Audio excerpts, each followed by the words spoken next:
Walk into your local grocery store, and one of the first things you'll see are mountains of fresh fruits and vegetables. If you go over to any produce stand, you're probably going to find two things, the organic and the non-organic. What's the difference? Well, if you look at them, not much. In fact, if you took off the sticker, you probably couldn't even tell the difference between the two. The real difference comes in how they're marketed and how we view them, and the farming process itself. Organic foods are marketed as a more healthy option and an environmentally friendly option. Conventionally grown produce is sometimes criticized because of its unnatural nature. For people who can't afford to put solar panels on the house or install a giant wind turbine in their backyard, buying organic produce can be a good way to be environmentally conscious and lower your carbon footprint. But what does this mean? How much of an impact does buying organic actually have? Or are conventionally farmed products a sustainable way for us to live? There are a lot of factors that go into determining whether or not to choose organic or conventional food. Most important are cost, environmental and health benefits, and the efficiency of the productivity.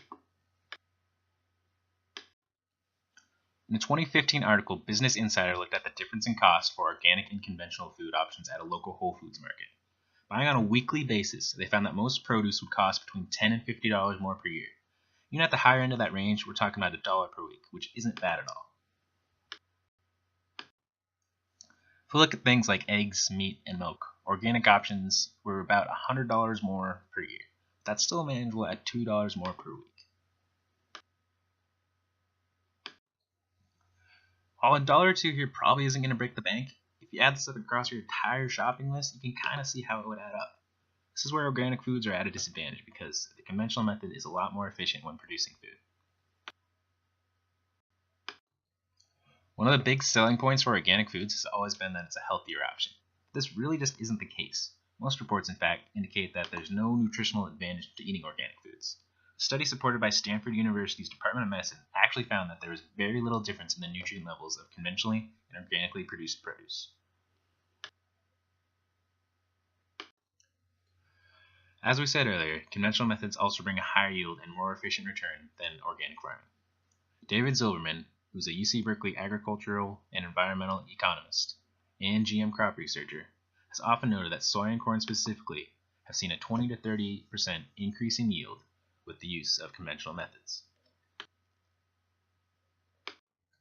And while 20 to 30% may not seem like a lot, it's not insignificant. As the world population increases, the need to produce food will also need to increase. The United Nations Food and Agriculture Organization estimates that the world will have to grow 70% more food by 2050 just to keep up with population growth. By no means is buying organic pointless. Another thing that needs to be considered are the environmental benefits. Organic farming uses a lot less pesticides and is a lot easier on the land than the conventional method. Buying organic is a way to support that. It uses less energy and is in fact more profitable for the farmers.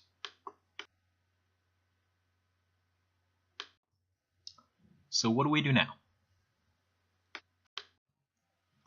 Both sides have the pros and cons, and there's really no clear-cut solution. The answer lies somewhere probably in the middle.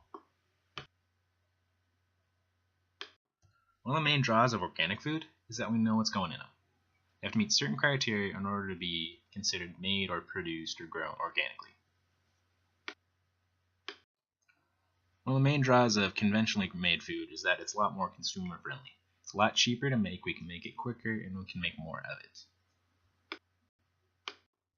So ideally, we would like to find the best of both worlds. We want to find a way that we can produce food cheaply, efficiently, and make it consumer friendly, much like the conventional way. But we also want to find a way that is environmental friendly, the way we know what's going in it, and a way that is profitable for those making it, like organic food. The answer to this question isn't an either or. We need to combine what we know of both methods to produce the best possible outcome for future use.